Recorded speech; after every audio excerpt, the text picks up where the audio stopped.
Okay, so chapter 2 is going to look at the chemistry of life, and this is going to look at some basic principles of chemistry and how they apply to biology.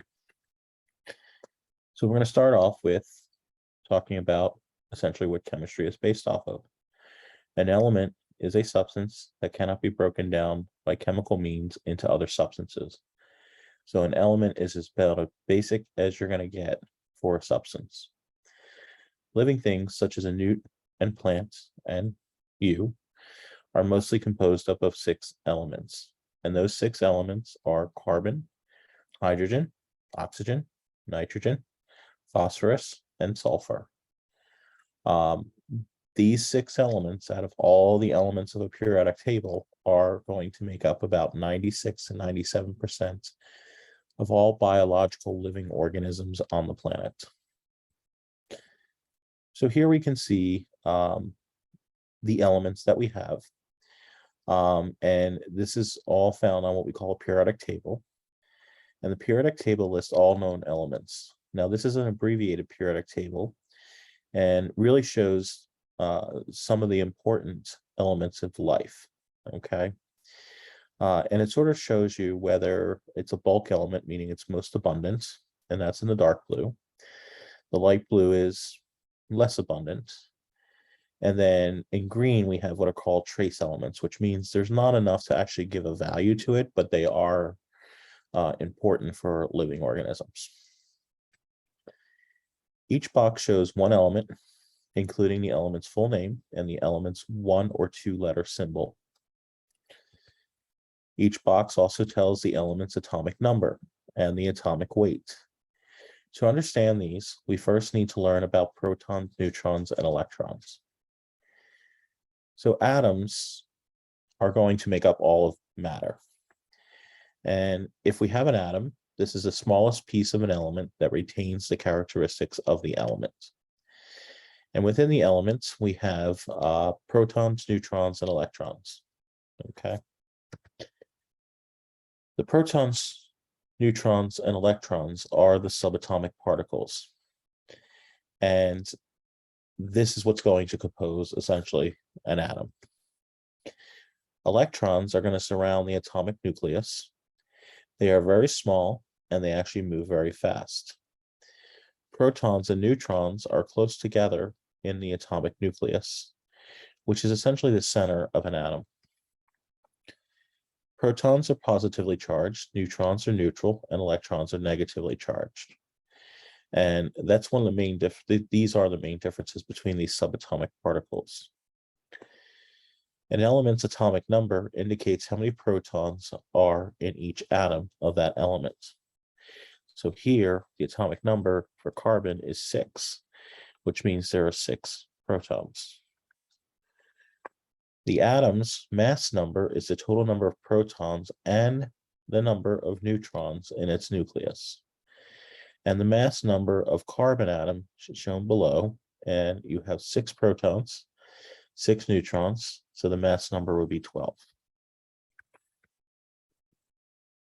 Isotopes are different forms of the same element. The number of neutrons may vary among an atom of the same element. An isotope is any of these different forms of the element. And here you can, if we look at carbon, which has typically 6 protons and 6 neutrons, you can have 7 neutrons or 8 neutrons, and these would be different isotopes. So this would be carbon-13 or carbon-14, because now the mass number is going to go up because you have additional neutrons.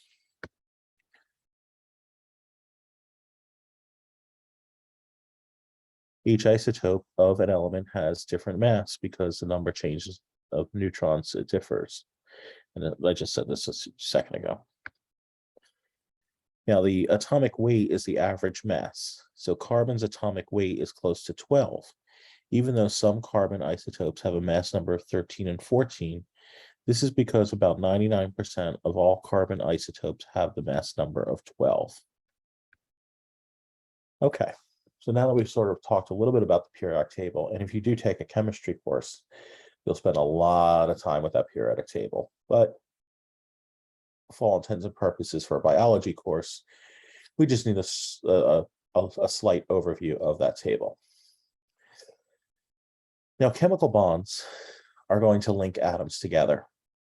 Atoms are organized into molecules. Each of these water molecules is composed of 2 hydrogen atoms and 1 oxygen atom. Electrons are what are going to allow you to determine what can bind chemically. The number and distribution of electrons around an atom determines whether and how the atom will react with other atoms. And here you can see in purple is where you have an electron in the outer shell, or the shells, the orbital shells. And then you can see the white dots here are where we have a vacancy in an energy shell. And that vacancy will allow for potential for forming a chemical bond. So energy shells or orbitals contain the atom's electrons. Shells exist at various distances from the atom's nucleus. The shell farthest from the nucleus is important for the bonding. So the most outermost shell is the one that's most important for bonding. Unpaired electrons will form bonds with other atoms. Atoms are most stable when their outer shells have no vacancies. Vacancies allow or make the atom less stable and more likely to bond with other atoms. So if we look at carbon, carbon has 4 vacancies in its outer shell, as you can see here. Hydrogen has 1 vacancy in its outer shell. So what will oftentimes happen is if you have a carbon atom or carbon, it will bind to 4 hydrogens, completing the outer shells of both carbon and now hydrogen, as you can see here, forming, in this case, methane, which is carbon with 4 hydrogens, and that's the more stable molecule. Atoms without vacancies are stable. When 4 hydrogen atoms share their electrons with the carbon atom, all 5 atoms fill their outer energy shells, and they are now all stable molecules. The result is methane molecule, and notice how the outer shells of the atoms overlap to form this molecule. Now, covalent bonds, this is when you are sharing electrons. When the atoms are shared, when atoms share electrons, as in this methane molecule, a covalent bond forms, and this is one of the main types of bonds. You can also have what we call double covalent bonds. Double covalent bonds are shared electrons. Some covalent bonds are called double covalent bonds and share 4 electrons between atoms. Oxygen gas is an example of a double bond.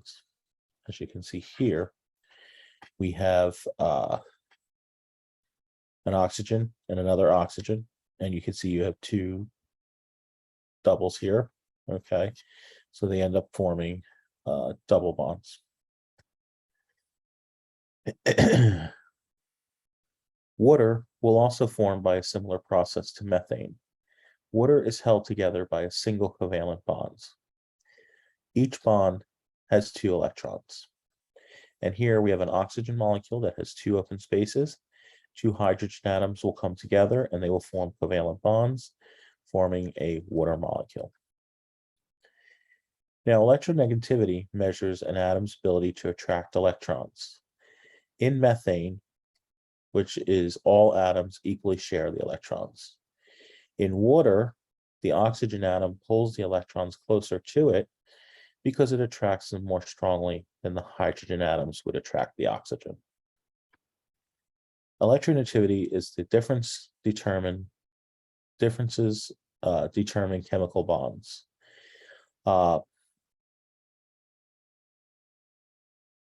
And here we're going to look at different types of chemical bonds: ionic bonds, polar covalent bonds, and non-polar covalent bonds. The periodic table is also arranged by electronegativity, meaning the atoms are actually arranged based on their electronegativity from very low electronegativity to high electronegativity.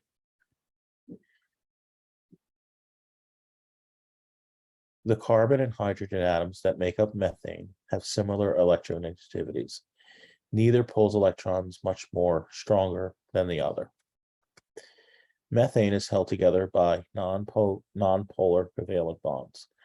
Because this type of bond forms when atoms have similar electronegativities. The oxygen and hydrogen atoms of water molecule have very different electronegativities. Oxygen attracts electrons more strongly than hydrogen does. Some atoms will also have partial charge. Since electrons spend more time near oxygen, the oxygen atom has a slightly negatively charged. Since electrons spend less time near hydrogen, hydrogen atoms have a slight positive charge. The charge difference between oxygen and hydrogen in water gives bonds polarity. Water is held together by a covalent bond, but specifically a polar covalent bond. This type of bond forms when atoms have different electronegativities, unlike the prior one, nonpolar, where the electronegativities were the same. Polarity in water molecules creates hydrogen bonds. The slight positive charge on the hydrogen atom of one molecule, water molecule, attracts the slight negative charge on the oxygen of the neighboring water molecule. This will result in what we call a hydrogen bond. Hydrogen bonds will give water its emergent properties. Hydrogen bonds pull water molecules close to each other. They give water the unique collection of unique properties, and they are very important in protein and DNA structures as well, hydrogen bonds. It's important to note the actual water molecule itself, the oxygen and two hydrogens, is held together by covalent bonds. Water molecules, several water molecules, are held together by these hydrogen bonds, which is the attraction between the hydrogen of one and the oxygen of another. Very high electronegative elements or atoms will form ionic bonds. Some atoms have such different electronegativities that one atom completely pulls an electron away from another atom. The atom that loses an electron becomes positively charged. The atom that gains the electron becomes negatively charged. This charge difference attracts the atoms to each other, forming what we call an ionic bond. So with an ionic bond, what's happening here is they're not sharing. One atom is giving away an electron, the other is taking the electron. We oftentimes will see this with salt. An ionic bond, both atoms achieve their full outer energy shells. There are no longer any vacancies on either of the atoms. As you can see here with sodium, you have one electron in its outer shell. Chloride needs one electron. So sodium is going to give away that electron, and chloride is going to take it, and both are now complete. So we can use electronegativity to make predictions about bonding. And let's summarize the different types of chemical bonds. The one we just finished was ionic bond. This is when one atom donates one or more electrons to another atom. Electronegativity difference between atoms is very large, resulting in oppositely charged ions attracting each other. This type of bond is strong, but easily breaks in water. A covalent bond is when two atoms share a pair of electrons, unlike ionic bond where one's giving one and one's taking one away. Covalent bonds are strong, and there's two types, nonpolar and polar. In a nonpolar covalent bond, the electronegativity difference between atoms is small or negligible. In a polar covalent bond, the electronegativity difference between the atoms is moderate or large. Hydrogen bonds is when you have an atom with a partial negative charge attracts a hydrogen atom with a partial positive charge. The hydrogen bond will form between the adjacent molecules or between different parts of a large molecule. Oftentimes, hydrogen bonds are very weak. Two elements with similar electronegativities will most likely form nonpolar covalent bonds. Two elements with moderately different electronegativities will most likely form nonpolar covalent bonds. Two elements with very different electronegativities will form ionic bonds.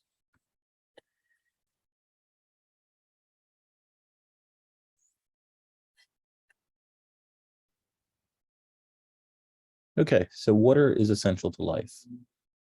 The hydrogen bonds that hold water molecules together give water a collection of important unique properties.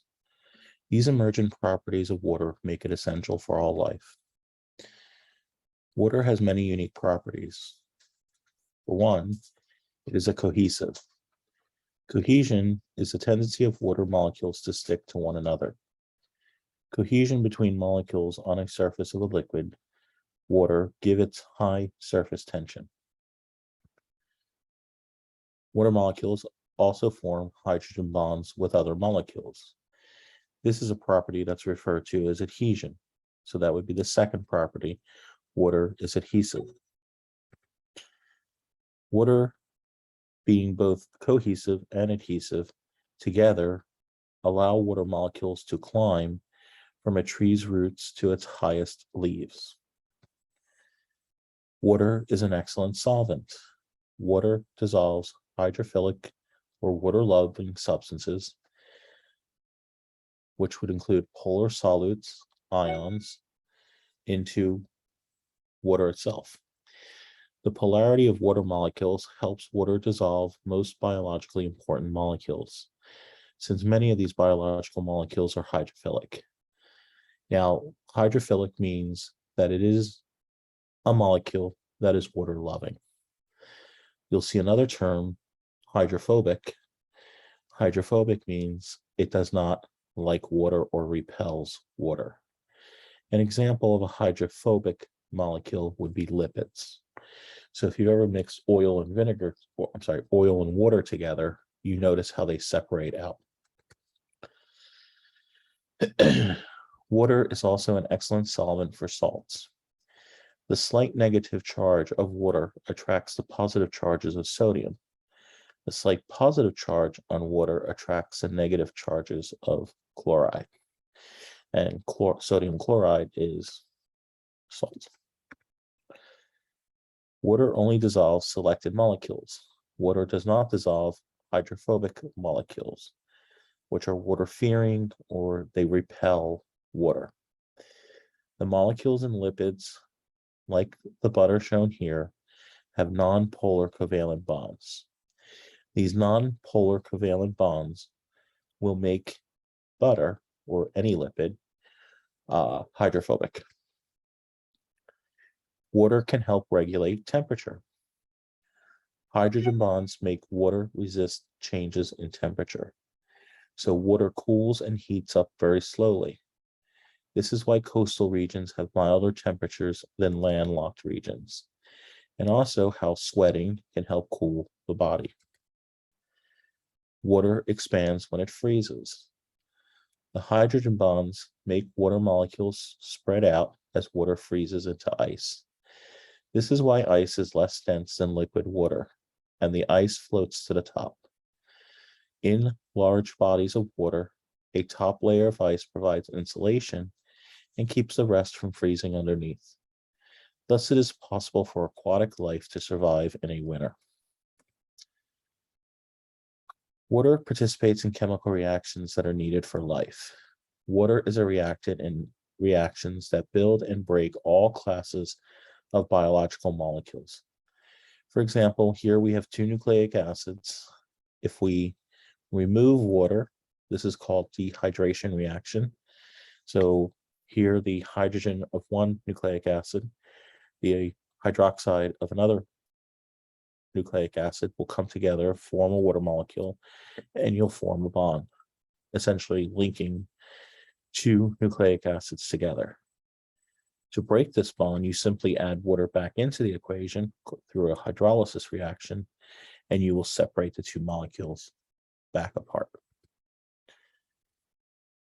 Okay. Now let's talk about a pH scale. I'm sure many of you have heard of pH, but you may not necessarily understand what it is. pH scale shows the amount of hydrogen ions in solutions. Acidic solutions have a low pH and have a high concentration of protons or hydrogen atoms. Basic solutions have a high pH, or they have a low proton concentration. Because they have a lower proton concentration, they're going to have a higher hydroxide concentration. pH is a logarithmic scale, which means that for every number you go up on a pH scale, it's a fold of 10. So here at the most concentrated, you have essentially 10 to the 0, which would be a concentration of 1. That would be your strongest acid. When you go to a pH of 1, you go to 10 to the negative 1, which means now you have, instead of 1, it would be 0.1 concentration. When you go from 1 to 2, it would be 0.01 concentration. From 2 to 3, it would be 0.001 concentration. So essentially, every number you go up on the pH scale, you're diluting your concentration tenfold. Now, organisms balance acids and bases. If an organism strays too far from its optimal pH, it could die. Many organisms maintain pH homeostasis very close to neutral, around the 7 mark. Buffer solutions can help to maintain a constant pH by absorbing or releasing protons into the solution. When pH is too high, buffers release protons, which help lower the pH. When pH is too low, buffers will absorb protons to raise the pH. An organic molecule, shifting gears here a little bit, sorry. An organic molecule contains both carbon and hydrogen. Methane is an example of an simple organic molecule. So the definition of an organic molecule is that it has carbon. Organic molecules are biologically important. It is essentially organic molecules that make up biological organisms. The organic molecules needed for life processes are categorized into 4 main types. These are often referred to as macromolecules. The 4 main types are carbohydrates, proteins, nucleic acids, and lipids. And some of you may be familiar with this, especially if you track, for example, macromolecules. You're tracking your carbohydrate, protein, nucleic acid, and lipid intake. Organic molecules are in our food. Carbohydrates, proteins, and fats are common in our diets. Some are considered healthy, while others are associated with obesity, heart disease, and diabetes. Here is a table looking at a summary of different types of macromolecules. For carbohydrates, we have our simple sugars, which would include your monosaccharides and disaccharides, and they are a source for quick energy. Your more complex carbohydrates, which will include polysaccharides, include things like cellulose, chitin, starch, and glycogen. They will function to support cells and organisms, for example, forming cell walls or storage of energy for more long-term needs, such as starch and glycogen. Proteins are made up of amino acids. So they're polymers of amino acids. And the function of proteins is they carry out nearly all the work of a cell.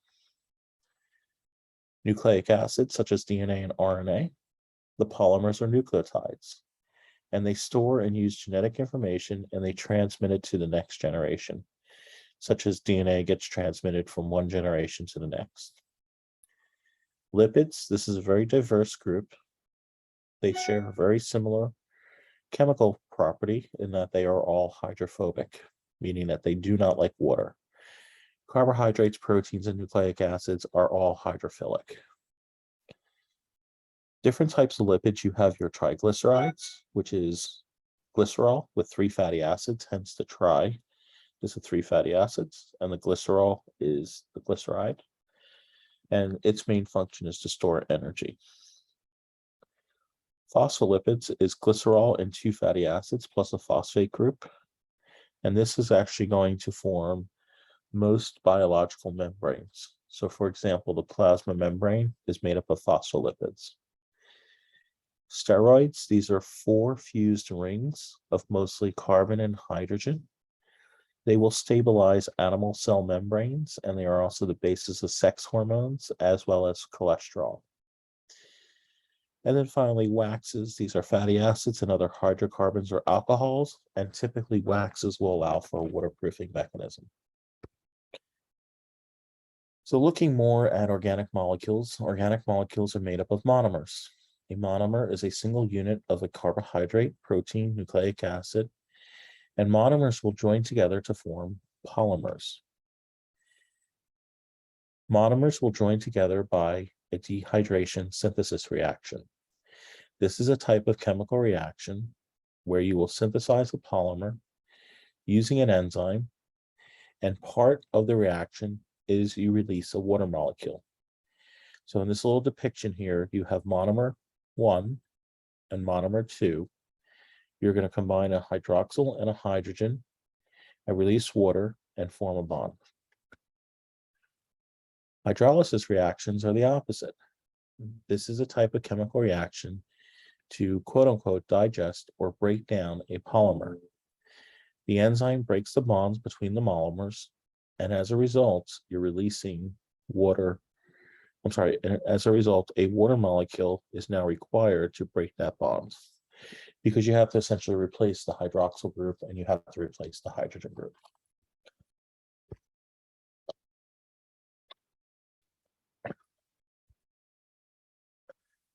So looking at your carbohydrates, monosaccharides are simple sugars. They are monomers that make up larger carbohydrates. Very common monosaccharides are ribose, glucose, and fructose. With a dehydration synthesis, you bind 2 monosaccharides together, forming a disaccharide. Sucrose is a disaccharide, where you take glucose and fructose, undergo a dehydration synthesis reaction, and you form sucrose. Polysaccharides, these are long chains of carbohydrates. And as you can see here, cellulose, you just have lots of sugar molecules linked up together. Same thing with starch and glycogen. Proteins have many different structures and functions. Proteins are the workers of the cell. They do almost everything inside of a cell. Proteins like collagen create cellular structures. Proteins like actin and myosin will produce muscle contractions. Some other functions include, besides structure, is they can be antibodies, they can be involved in transport, they can be involved in storage. They can also be involved in chemical reactions, as all enzymes are proteins. Proteins are going to be made up of monomers called amino acids. In nature, there are 20 different amino acids. All amino acids have the same general structure. That same general structure is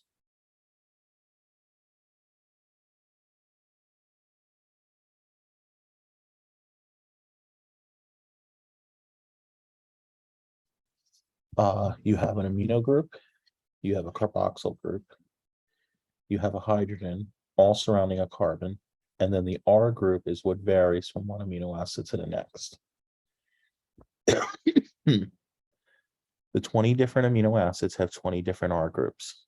Some of these R groups are polar, some are non-polar, some are charged, some are small, medium, or bulky, some are positively charged, some are negatively charged, some are acidic, some are basic. Essentially, all the different possible chemical properties that you can have, or physical properties, they will exist amongst the 20 different amino acids. Protein synthesis is the synthesis and breakdown. Looking at either protein synthesis or protein breakdown. Dehydration synthesis will bind two amino acids together, forming a dipeptide shown below.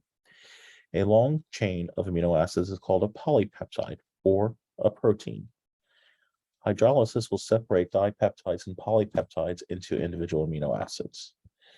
Amino acids are oftentimes recycled back to be used into new proteins once they get broken down.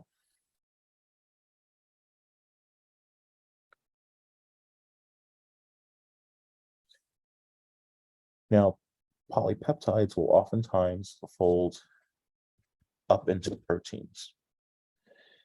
A chain of amino acids folds into a unique 3D protein 3D structure to become a protein. The function of a protein depends on its shape or its tertiary structure. Denatured proteins will lose their shape, and if they lose their shape, they will lose their function. The folding is dependent on the properties of the amino acids that are present. Proteins have varying levels of structure. The primary structure of a protein is the amino acid sequence. The secondary structure or substructure is as the protein starts to fold. Localized areas of coils, sheets, and loops are formed. The tertiary structure is the overall shape of one of the polypeptides. A tertiary structure is a fully folded protein. A quaternary structure is the overall protein shape that arises from the interaction between multiple proteins. This is where you can have several proteins come together to form very large structure. So for example, hemoglobin, which is a protein that's found on your red blood cells to carry oxygen, is actually made up of 4 separate proteins that are held together as a quaternary structure. Nucleic acids, these will include DNA and RNA. The primary structure of each protein in a cell is determined by the nucleic acids of that cell. The monomers of nucleic acids are called nucleotides, and there are 5 different possible nitrogen bases that make up the nucleotides. These are adenine, cytosine, and guanine. Both DNA and RNA will have those 3. Only DNA will use thymine, and only RNA will use uracil. So DNA will have adenine, guanine, cytosine, and thymine. RNA will have adenine, guanine, cytosine, and uracil. Dehydration synthesis binds 2 nucleotides together as shown below, like all of our other organic molecules. DNA and RNA are long chains of nucleotides. Lipids are a collection of different hydrophobic molecules. All lipids are hydrophobic. Different groups of lipids include molecules with varying structure and function. Unlike carbohydrates, proteins, and nucleic acids, lipids are not built from chains of monomers. We have different classes of lipids. We have triglycerides, which will include your fats and oils, and this is how we oftentimes will store nutrients. Steroids are another group of lipids. They have a 4-ring structure. This will include sex hormones such as testosterone and estrogen, but also includes things like cholesterol. Triglycerides are formed by covalently attaching 3 fatty acid molecules to a glycerol molecule. The dehydration synthesis links the fatty acids to form glycerol, forming a triglyceride. Hydrolysis will separate fatty acids from glycerol. Some fatty acids may be saturated. All carbons of a saturated fatty acid are bound to 4 other atoms. This makes the fatty acid have a straight shape. In an unsaturated fatty acid, you have at least 1 double bond, which gives rise to the fatty acid, giving it a bent shape. Butter is often referred to as a saturated fat. Oils are unsaturated. Waxes are composed of fatty acid combined with alcohols. This class of lipid is particularly hydrophobic. In nature, waxes form waterproof seals, such as a cuticle that stops leaves from drying out. Steroids are a third class of lipids. They are important lipid molecules. Cholesterol regulates the fluidity of animal cell membranes, and it's also used to synthesize many sex hormones. Okay, so finally, the properties of organic molecules making up our cells are determined by their atoms and chemical bonds. Without these molecules, life would come to a halt. And here you can see we have atoms, the parts of the atom forming chemical bonds, forming many different types of molecules, which give rise to the different types of organic molecules that make up organisms. And that is the end of this recorded lecture.